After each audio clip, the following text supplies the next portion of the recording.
Kit Cremona ta' 34 sena resident il-Belt Valletta u li kien qed jiġi mfittex mill-pulizija brabta ma' investigazzjonijiet ta' reati kriminali ġie arrestat wara l-pulizija segwewh f'diversi toroq sakemm waqfuh f'Raħal Ġdid. Kien għal-ħabta ta' 7:15 tal-4 filgħodu meta l-pulizija mid-Dipartiment ta' Reati Maġġuri kienu fħal-qormi bir-rondi tas-soltu u lemħu lil Cremona isuq vettura Hyundai Elantra. Kif ir-raġel induna bil-preżenza tagħhom huwa beda jsuq f'diversi toroq b'manjera perikoluża u b'veloċità qawwija fid-direzzjoni lejn il-Marsa sabiex jaħrab mill-pulizija periklu kbir għal nies oħra. Fl-inħawi ta' triq ta' tromba fil-Marsa fl-attentat biex jaħrab, ir-raġel tajjar sewwieq ta' muturu baqa' sejjer. Is-sewwieq inserta kien kuntistabbli tal-Pulizija Pajżan ta' 25 sena li tieħed l-isptar Mater Dei għal kura meħtieġa.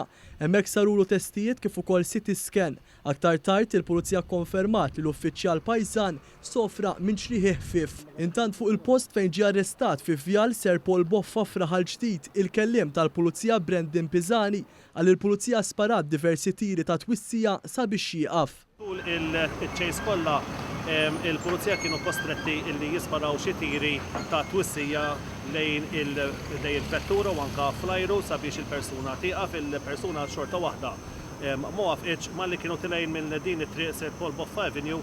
Il-pulizija taw ukoll kellhom kostretti jerġgħu jkomplu taw xi ftit ta' tiri oħra.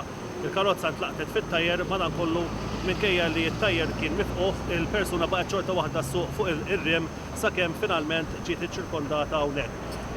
Tul iċ-ċejs kollha l-persuna li kienet infittxija kemm il-darba sabiex taħrab min naħa tal-pulizija ħabtet kemm il-darba fil-vettura tal-pulizija.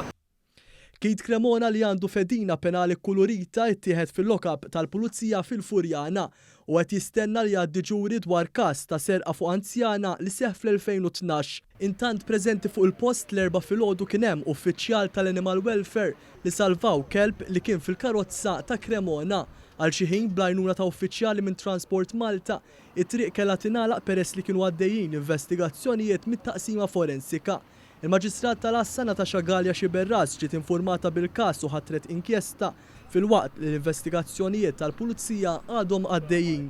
Intant f'messaġġ fuq Facebook il-Ministru għall-Intern u s-Sigurtà Nazzjonali Byron Camilleri għal f'ġurnata bħallum wieħed japprezza aktar kemm il-ħidma tal-Pulizija hija importanti u perikoluża.